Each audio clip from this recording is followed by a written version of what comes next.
Your number one procrastination station. This is Raw. Happy Chinese New Year to Warwick campus. How are we all doing today? This is 12:51am Raw. This is Close Up, 9am to 10am on this fine Monday morning. And we're all very, very, very tired. But eager and enthusiastic, as always. Well, we would be, but we were kind of sapped by watching a film last night, which we will be bringing up later in the show.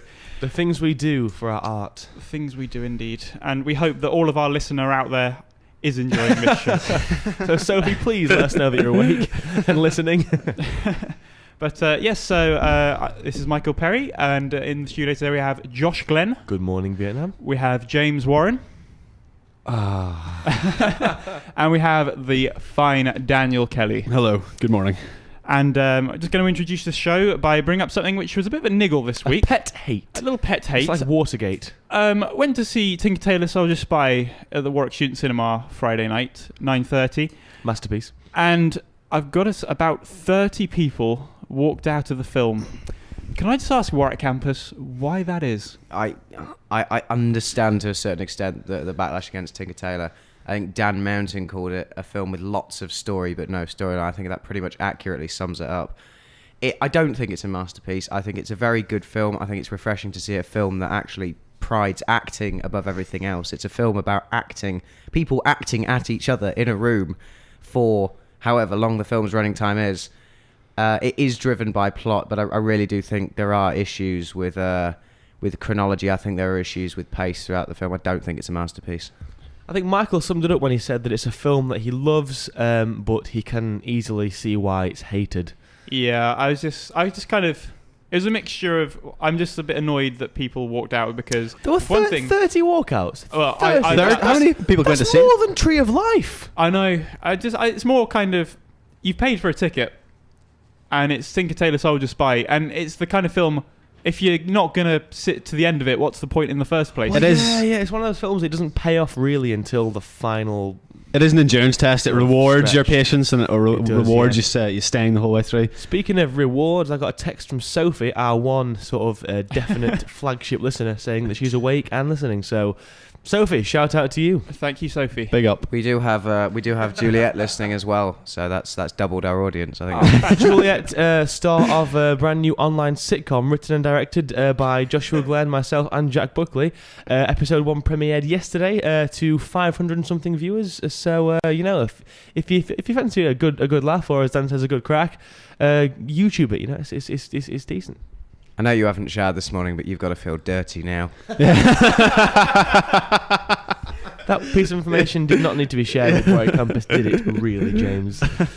Right, the Golden Globes. Mike, can you tell us about those? I think Josh, actually, I personally... Yeah, I flaked on this, we're going to so- write them down, but I took a photo of the list instead of writing them down because I think the first thing you should talk about in relation to the Golden Globes is Ricky Gervais, the reception to his hosting of it this year. Obviously, he did a very infamous job last year, certain degree of notoriety with some of the jokes he told, and apparently last year apparently it was too much, and this year audiences complained that it was too little and that his jokes were flat and tame. What did anyone else say? He can't win, can he? Basically, he cannot win. It's a tricky one. He can't please everyone, and Gervais thrives on the edge, like the dark edge that his comedy has. And I think that's I think it's a bit of a backlash to Ricky Gervais now. I think after the 1-2 punch of The Office and Extras, he's been in.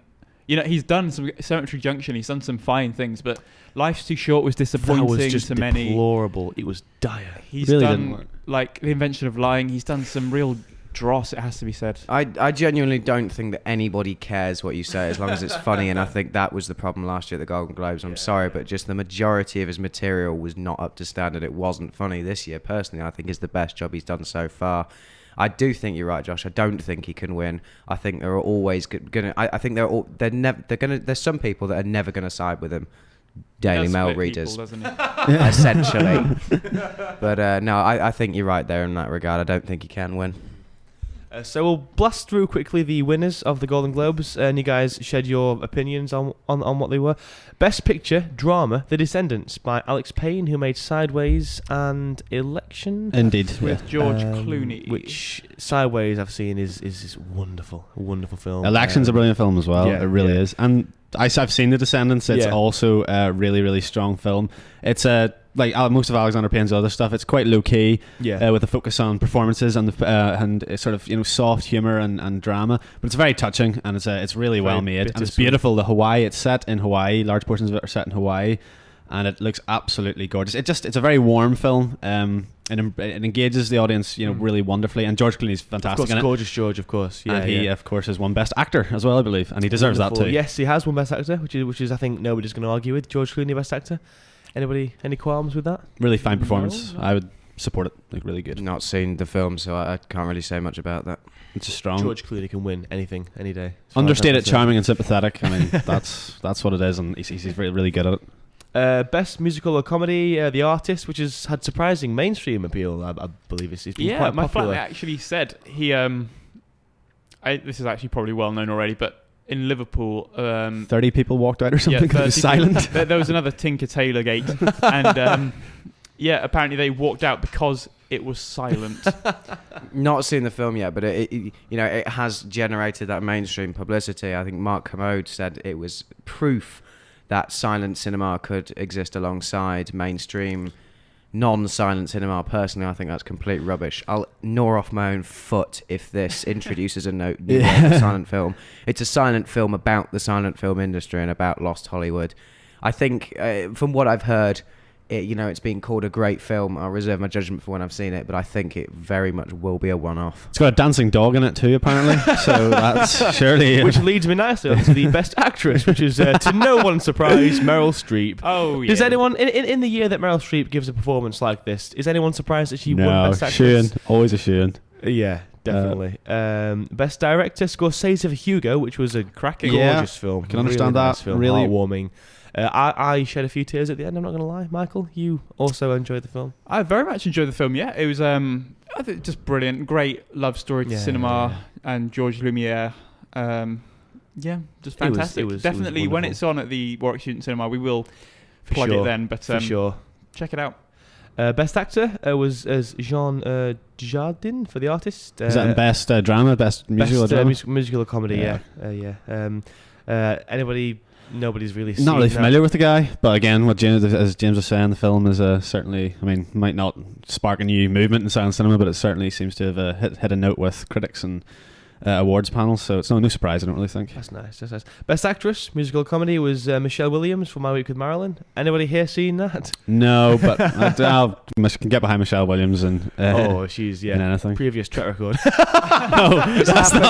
This happens every week. Can we for once? That wasn't. Can we for once talk about an actress's ability to perform or her intelligence? That wasn't, man. I was right. I was moving accidental. Swiftly on. Yeah. Dan's gone bright red. Best Actor, Christopher Plummer for Beginners. That Mike Mills film that looked really good, but it was on last term at the Student Cinema, but for whatever reason, it's got Ewan McGregor in it. Yeah, and that dog as well. There's a dog in that one too. Jeepers. Yeah, I think dogs have seek it out. Been lucky this year.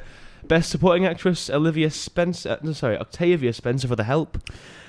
Yeah, I've heard really mixed things about The Help. I actually read a really interesting article in The Guardian during the week because I read The Guardian. The writer there was denouncing The Help as being this really Hollywoodized, almost racist, view of what life was like for obviously black women, and I think it's the 1950s, I believe, The Help set. Something along those lines. It really has hit a note with audiences. It's done phenomenally well at the box office in the US. But critically, I'm hearing really mixed things about The Help. Maybe it's a really good performance, but it's... Again, not seen the film, but the criticism it has received, much like The Blind Side did back in 2009, was an awful lot about America perhaps trying to rewrite its history by showing these white people that helped black people. It's a bit dodgy, yeah. But, maybe she gives a great performance. I don't know. I haven't seen it either. I'm purely speculating here. So. Yeah. Best Foreign Language Film, A Separation, which is showing Is It Weak?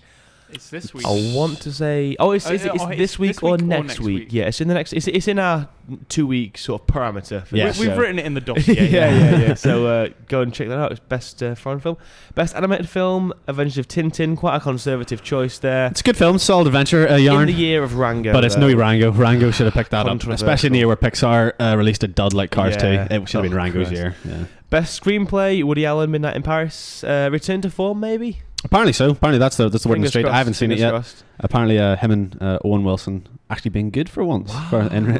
That's on a few weeks. Yeah, it's on this. It's on this term. I think it's so on this term. Definitely be checking that one out. Best original score: Ludovic Bors for the artist. Again, no surprise, especially with no surprise. And best original song: Masterpiece. Musical lyrics by Madonna. Madonna, lost me at Madonna. Yeah, Madonna. Let's stop before we get to the awards nobody cares about. Before we go on to our first song of the morning, which is the lovely Black Treacle by Arctic Monkeys. Yes, it's on the playlist. We've got a tweet by Robin James Kerrison, one of our sort of long-standing affiliates. Yeah, not so much friend as his affiliate. Listening to a sexy Irish voice and the world's most beautiful man, Mike, and also some other less important people on Raw, 12:51 a.m. So thank you for tweeting us, Robin. Anybody else? Any thoughts? Any complaints? Any grievances? I love the way you start with complaints and grievances first. Gotta cover our backs, man. We offend a lot of people. Email the studio at studio@radio.warwick.ac.uk. But before you do that, listen to this wonderful song by the one and only Arctic Monkeys. Robin. Email your request, studio@radio.warwick.ac.uk. I love Raw. Okay, we're back. It's Close Up, and we're going to take a look now at the films that are playing in the student cinema over the next 2 weeks. Tonight, Monday the 23rd, we have Troll Hunter, directed by Andre Ovredal. And I believe, Josh, you have a couple of things to say about that. Yeah, lovely Troll Hunter. Where do I start? It's basically it's a sort of Scandinavian film. It's shot handheld, found footage style, which arguably is a fad that's coming very, very close, or has passed its kind of end date. It's about a bunch of student filmmakers making a documentary about a local weirdo, this sort of folk hero who hunts fictional beings and they sort of tail him on his adventures, and they discover that he is in fact a troll hunter, and he kind of takes them under his wing and lets them film his escapades, and it's that kind of thing. It's charmingly made. The sort of Scandinavian sense of humour is fantastic. They have such a dry, bizarre, sort of offbeat sense of humour. Performances, natural, down to earth, very relatable, and the main guy is sure to be a cult hero for decades to come. It's trippy, it's weird, it's not mainstream.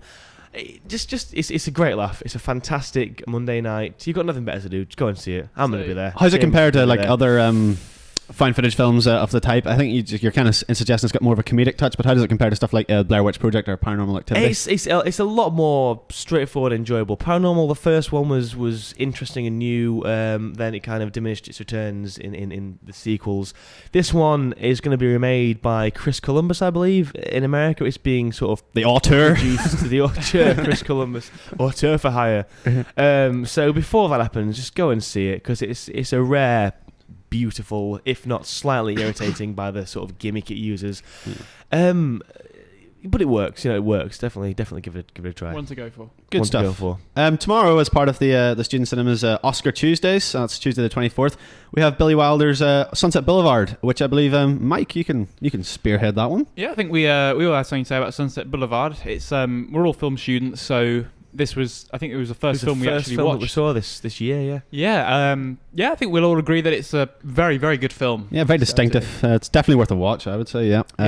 And for its time as well, it's really aged well. They plot a Hollywood screenwriter, a struggling Hollywood screenwriter, should we say, played by William Holden, stumbles upon a silent movie star who has kind of she's once the biggest star in the world. Now, as happens to everyone, her time has come. She's no longer in the spotlight, and she is planning a comeback film. She hires him to write it, and then their relationship. He comes to live with her, and their relationship sort of spirals out of control, and goes down some pretty dark and peculiar avenues, and secrets come out. It's a film about film, and for that reason, it's very very appropriate, I think. It is. It's a film about the ephemeral nature of stardom long before the 15-minute, the 15-minute fame that that kind of culture that we have. So it's still relevant. It's still fairly poignant. Obviously, as you said, it is a film about film.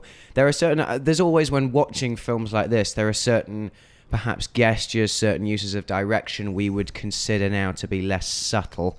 Certain cinematic traits and things like that, things that have become parodied now that can put you off. But overall, it is a fantastic film, and I think it's one that's, if you're interested in film, just even vaguely interested, I think it's very much worth going to see. Definitely. And it's got there's a lot of intrigue in it. I kind of felt when I watched it, it kind of pitches itself as kind of almost a mystery from the way the film sets itself up, but also in typical Billy Wilder style, also has a very subtle but prominent sense of humor running through it, and it's It doesn't mind taking barbs at the industry and shooting a couple of gags in the direction. The hand bites the hand that feeds, basically. So I definitely worth a look. No, definitely worth a look. Mm-hmm. Then we move on to, obviously nothing on Wednesday, but Thursday the 26th we have Morgan Spurlock's The Greatest Movie Ever Sold, which I believe, again, Mike, you would like to say a couple of words on? Morgan Spurlock obviously did Super Size Me in 2003. Fantastic film. This one, it's a bit hard to get your head around. He's attacking product placement, or he's exploring product placement by making the documentary funded entirely by product placement, and just seeing whether it's possible, kind of if they're willing to do it, and just to what lengths people will go to get advertising in film. It's very biting. It's obviously Morgan Spurlock is fantastic company as a documentarian. He's quite divisive. He does divide people. I think his documentaries, he could be very level. I mean, Super Size Me is a good example. It's very entertaining. It's funny. I suppose it does promote a message that is interesting, but he is a bit lightweight, maybe, Morgan Spurlock. I think it's in terms of getting people interested, though. I think he's a very kind of mainstream. He's very accessible. He's he's not like someone who you think just presenting flat off. He is very charismatic. James, do you have something to say about this one? I've not seen the film. It's got sort of middling to average reviews. The thing about Super Size Me, it is entertaining. As you said, Dan, I think that very much is the thing. It's lightweight. It's a lightweight issue, particularly with Super Size Me. Yes, of course, if you eat McDonald's 3 times a day, you are going to decline, Now, it doesn't particularly do anything revolutionary. I think it was the fact that somebody actually made a film attacking such a large industry at the time. Not had quite the same cultural impact this time around, but if you're interested in film, I think it will probably be something worth going to see. He made the Bin Laden one, didn't he, a few years back? Yeah, Where in the World is Osama Bin Laden? That didn't even get average reviews. I remember. It was to be quite bad. Though. Yeah, poor reviews. I remember for that one. I think that was his fault. He abandoned the political message in favour of farce and attempts. That kind of is his thing. Is his shtick, isn't it? I haven't actually seen that one. No one has. I don't think no one has. Well then, on Friday the 27th, we have Rowan Atkinson needs a paycheck, so he's going to return and do another Johnny English film with Johnny English Reborn. I don't think any of us have seen this yet. This is one, as film students at Warwick University and sort of pseudo critics, we know that it's an awful film. It's going to be terrible, but the first one has a soft spot, and I can't pinpoint why, because it's not funny. It's badly made, badly acted, but it's got a soft spot. Soft spot. Well, Josh struggles to form sentences and basic words in the English language. I will take over from what he is saying. We've just slipped in the requisite Josh laughing in the background thing. If there was an Oscar for most unwanted sequel, this would win hands down. The original Johnny English, what is it, 2003? Yeah, about 2003. Josh says there is a certain charm to it, but I think that's more from the fact that it didn't do very well than anything else. The original is a great idea. Shut up. It has the original has Rowan Atkinson playing that whole complete moron. Yeah. If Blackadder was Blackadder was an agent. Blackadder was a secret agent. Exactly. It's got certain good ideas. It just doesn't come across well in execution. The sequel, I think Josh is absolutely right in saying that Rowan Atkinson probably needs a mortgage paying off. Yeah, and apparently the sequel won't. Obviously, John Malkovich won't be in it. He was in the first one playing Pascal Savard. montage. I mean, that'll be missed. So I think without John Malkovich hamming it up beyond, even for him that was hammy stuff. I think I wouldn't be too optimistic about it, even though Rowan Atkinson's in it, and you got to show him some love. But I'm gonna be there. I'm gonna be there on the front row. Oh, front row. Fair enough. Not the front row because that hurts your neck, but near the front with a decent view in the centre. Close enough to make a statement, but also enjoy a comfortable viewing experience. I tell you what about the student cinema though. How uncomfortable is it to sit practically in a box? Yeah, it is almost sitting, folding yourself up into a cardboard box in those seats. Any long film is going to be a less than pleasurable experience in that cinema. So and we saw Metropolis last term, which was torture. It's like Guantanamo. Yeah. So word to the wise: if you are going to see Johnny English on Friday, then bring a cushion and prepare for vintage gammon. That's it. Okay, on Sunday the 29th, we have a little scene art house film.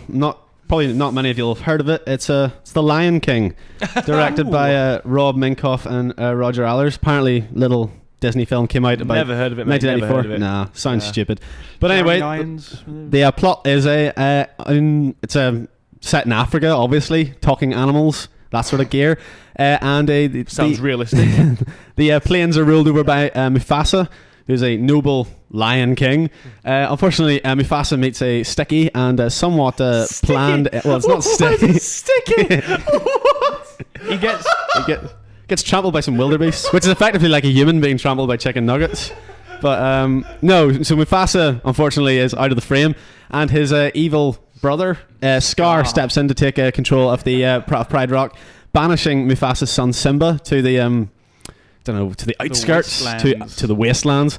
And then it's the film then concerns itself with Simba. Dan, this sounds ridiculous. Yeah, Simba, it's gaining his inner strength through a friendship with a meerkat and a warthog. I don't need to see the film anymore. Yeah, and coming back to try and reclaim to be honest, Pride Rock. We don't really need to explain it, because if you are one of the 2 people on this planet who has not seen The Lion King, then you're probably not at Warwick. Okay.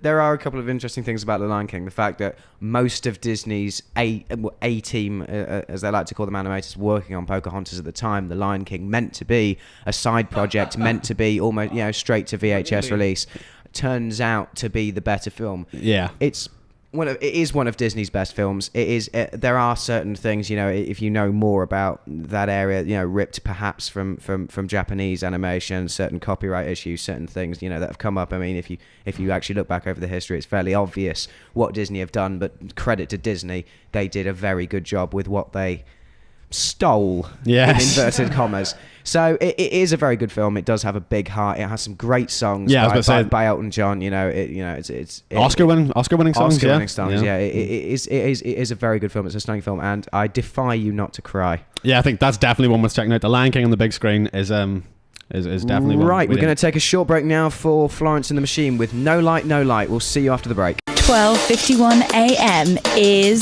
Blast Off. Taking you into Rawbit. I love Raw. Can we please stop using that jingle?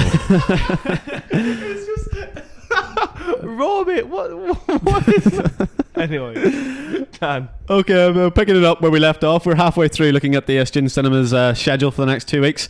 And taking it off with Monday the 30th of January, we have Lynn Ramsey's We Need to Talk About Kevin.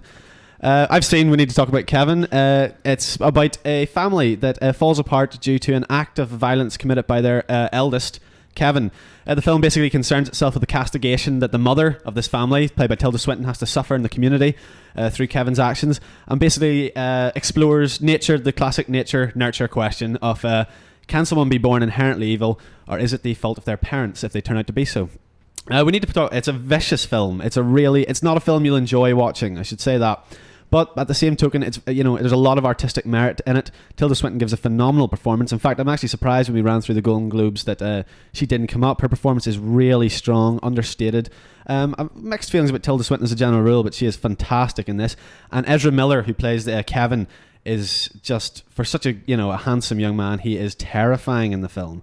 Really terrifying. Lynn Ramsey, it's directed by Lynn Ramsey, who's a British director, who I believe at one point was actually in line to take The Lovely Bones to the screen, but was famously kicked off that project. And she really does a good job with this. She shows that she can adapt a novel, especially a novel that deals with rough themes, just like The Lovely Bones. And it's an oddly put together from a technical standpoint and an aesthetic standpoint. It favors trippy visuals. It's completely out of it's out of chronological order. The film flips between places in Kevin and his mother's life to set up an interesting idea. I mean, it's quite clear from the beginning that Kevin has done something bad and that his mother is, living with the consequences, struggling day to day. But the way Ramsey puts it together is very interesting and it's disconcerting. So it lends itself brilliantly to what is also a nasty, nasty narrative. It's not pleasant, but at the same time, it's definitely one worth watching if you're interested in film craft and if you're interested in acting. I definitely, for Tilda Swinton, I would definitely say go check it out. She's really strong in it. Cool. Good stuff. And then Tuesday.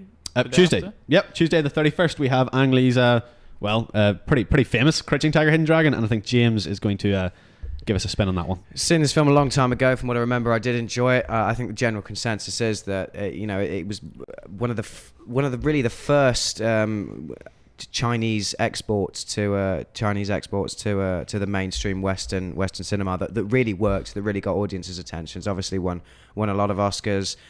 Again, the general consensus in there are better films out there for in this sort of genre. I think things that we have slightly later on, like Hero, but I'd say it is a good film to go along and see. Go along and see that that start of a Western obsession with that sort of that era of China.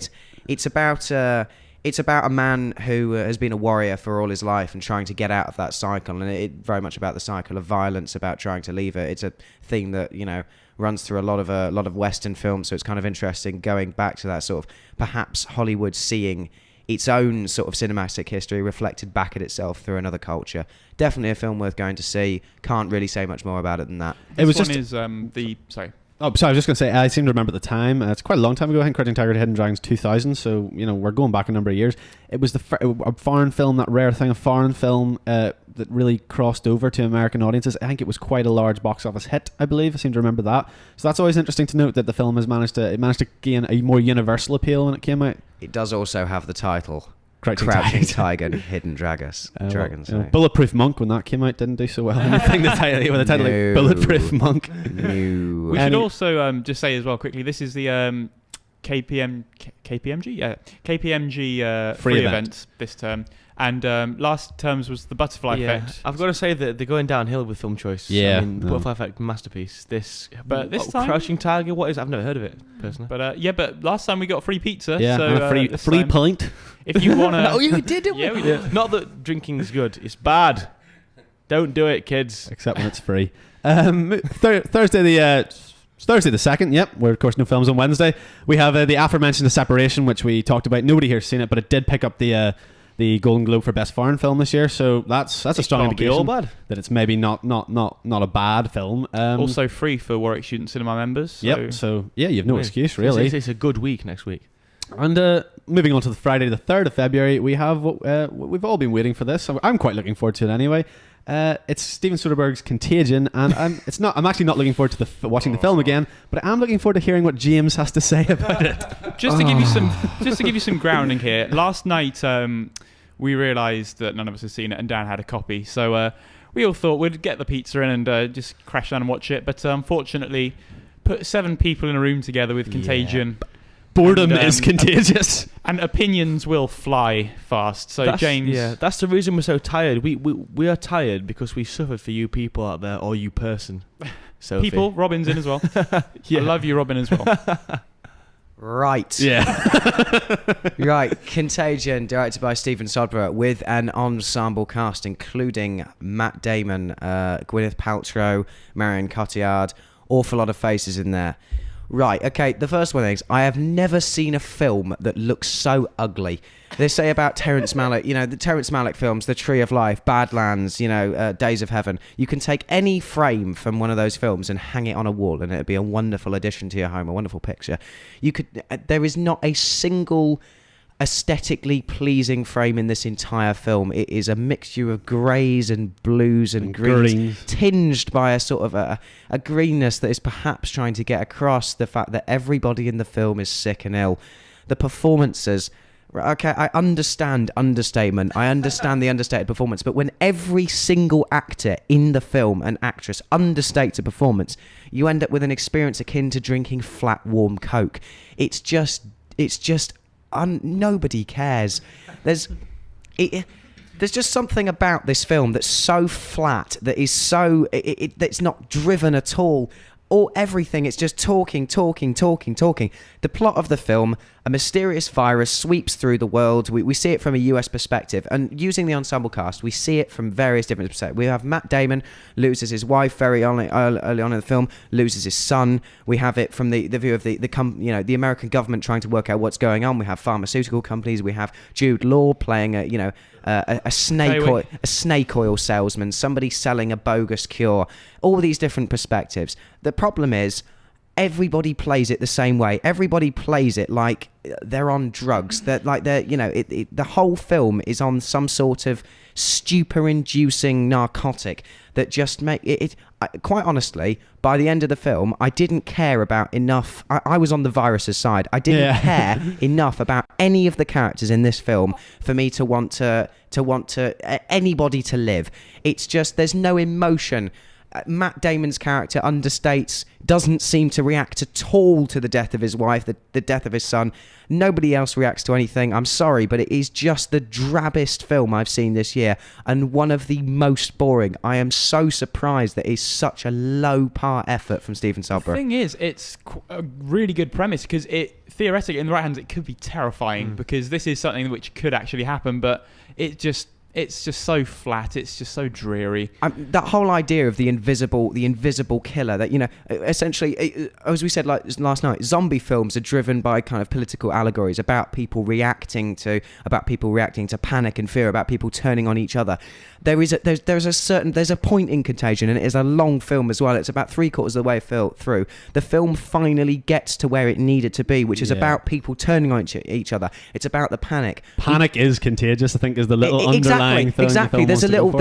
Exactly. That is exactly. If Dan had directed this movie, he knows. He gets it. He knows what it's talking about. I don't care about people having very, very low key conversations about cures and things. And I brought scissors. Exactly. Certain odd lines in the film that don't make sense. There's some terrible acting in this film. Jude Law. Just let's get to Jude Law. I think he's the biggest offender.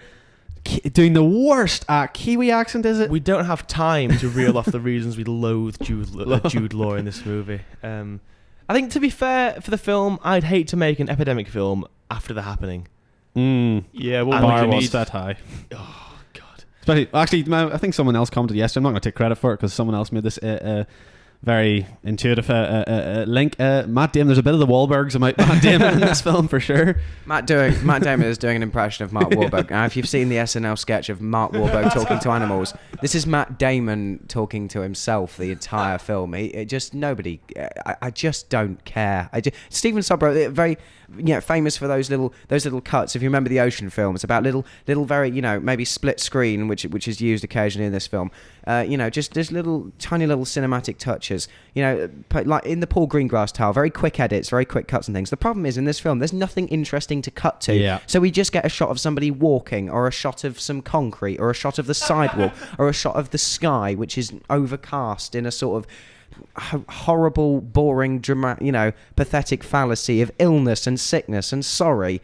I don't care. I don't think it's a good film at all. Don't go and see it. The tagline should be, as Sophie just tweeted in, boredom is contagious. Indeed it is. True Sophie. enough. Cool. Certainly was last night. Then okay, well, that's Friday the 3rd, if you fancy punishing yourself. Saturday the 4th, things look a little goofier, but hopefully a lot funner, with a midnight screening of Paranormal Activity 3. And I'm going to go, Josh, start us on this one. I don't think any of us have seen it, but let's have a quick discussion. I've seen 1 and 2, and I just feel that the found footage thing is a gimmick. That I can forgive Trollhunter because it's new and inventive, but Paranormal 3, is it necessary? Is it at all? Can it justify its existence? The first Paranormal Activity, I think, is a genuinely, especially to watch in a big dark theater with a good sound system, is a really creepy film. I do genuinely. It's silly, I guess, in retrospect. It's not going to keep you up nights after, but during the watch it's intense, and it gives you the goosebumps. The second one is as boring as tap water. Literally, it is a sedative on celluloid. I really disliked it. I thought it was not creative at all. Hit the same beats again, and the characters in the second film were absolutely loathsome. Hated them. This third one is actually directed by Justin Schulman, the young documentarians who made Catfish, I believe, 2 years ago. That is quite interesting. And Catfish was a really interesting film. That was a new, fresh, completely surprising documentary, and I'd be interested to see if people who clearly have a lot of talent and a lot of imagination can spice up the Paranormal Activity brand name. Because the third film, when it came out in October, obviously during Halloween, it did strongly at the box office, and reviews were pretty. Obviously everyone concedes these films are what they are, but as popcorn entertainment critics kind of seem to concede, it's not bad. Does the gig. It's all right. It's the strangest directing choice. It just Bizarre, seems like yeah. the producers, whoever controls the finances of the film, just said, they've done a good found footage film. Let's get them in to do it. I don't necessarily agree with the whole found footage thing being a gimmick. I think it's a gimmick as long as your film isn't very good. I think that's the crux of it, and it's never going to change. If you make a good film, it does not matter what kind of way you choose to present it.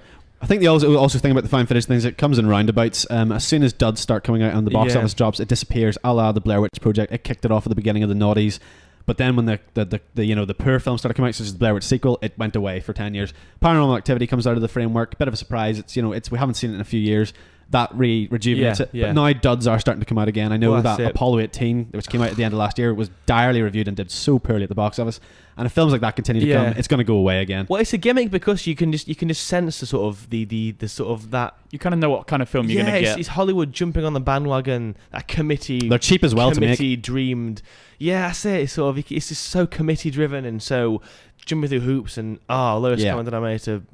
You don't even need a big turnout if the studios pump $2 million into it. That's not a lot for them. Ugh. They don't even need a big turnout. Well, but one big opening weekend will turn it into a massively profitable film. So the overall line we're saying is ignore that one and just watch Alien instead. Okay. Sunday the 5th then, we have a slightly different tone of film. We have Friends with Benefits with directed by Easy A filmmaker Will Gluck. And I'll start off on that one.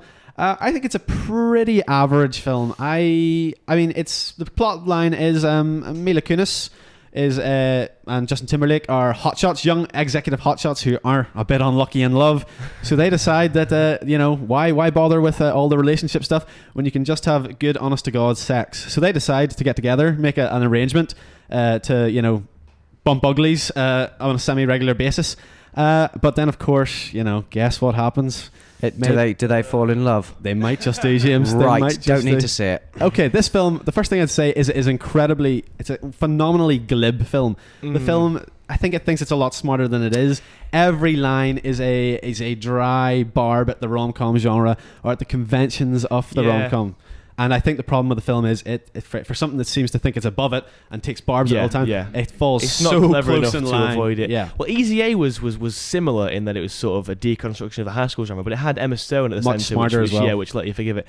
I think for me the main problem with Friends with Benefits was it was like Bridesmaids, and it was a spiky comedy for the first half. But then the whole sort of rediscovering yourself and falling in love and that whole sort of arbitrary, stupid, saccharine, syrupy storyline that doesn't need to be there was tacked on, and it was just so frustrating that the film jumped the shark to such a stupidly blatant, cynical degree. I don't know. I enjoyed it, but hated it. I think the leading duo, Mila Kunis and Justin Timberlake. Justin Timberlake's growing on me. Mila Kunis I've always been a big fan of. I think they're naturally quite gifted comedians, and they work well on screen. They're good looking. They have a nice chemistry. So I can understand why audiences might have warmed to that, and they are decent in this film. I think the film around them, especially the screenplay, it's not good enough. The jokes aren't good enough. Central narrative's very, very unoriginal. It's not dreadful, but it is pretty. It's pretty bland. When Stephen Merchant came and gave the talk to his film students at Warwick University, he talked about the problem with comedic films is that essentially that there's comedy. A lot of comedy films are very funny for the first hour and then kind of need to get on with the plot, and maybe that's something that happens to this film. Yeah. Well, I have no problem with that when it's organic, but when it's a cynical sort of tacked on, when you can just see know, it coming it just feels so unnecessary and pointless. So that's a no. No, I wouldn't. Or maybe. It was a good laugh, decent crack, as Dan would say. Well, it's not the worst. It's certainly not the worst. You could definitely do worse. It's better than John English too. I'm sure it's better than Contagion as well, I think. So then that's it. That's the next 2 weeks of the Warwick Student Cinema. Some good stuff, some bad stuff, some average stuff. So we got a song. All left now is our song. So Michael, please, well, it needs no introduction. It needs but no give introduction. It one anyway. This is what has become our flagship tune. This is "Lonely Boy" by the Black Keys. Raw talent, raw inspiration, raw edge. 12:51 a.m. It's Fit As. Oh, I hate that one. Michael, take it away. Right, we're going to resurrect our cult film corner, which has been conspicuously absent from our, Yeah, everyone's happy about that. from Everyone's our missed it. last few. James just looks bored. That's his normal face, man. You can't see. I think James is just sulky he because has- he used up his turn in our first show, so he's just... He didn't get to talk as much this week. He's not happy. But would you like to say something now, James? How are you, James? Yes, Rango's not going on our cult film corner because it's too. Yeah, whatever. Thank you for spoiling It's it. too new. It's too recent. It can't. You can argue as much as you want, but Scared it will of be new in, things it and will be in change. vain. It's a democracy, James. 3 against 1. So You've just you know, stolen my thunder. if you can't stand the heat, get out of the radio Booth. room. The hot radio booth. Good one, Josh. Anyway, Michael, what is our cult film this week? Well, as perchance? James just spoiled for me for my choice of cult film, Nice one, James. you it was swine.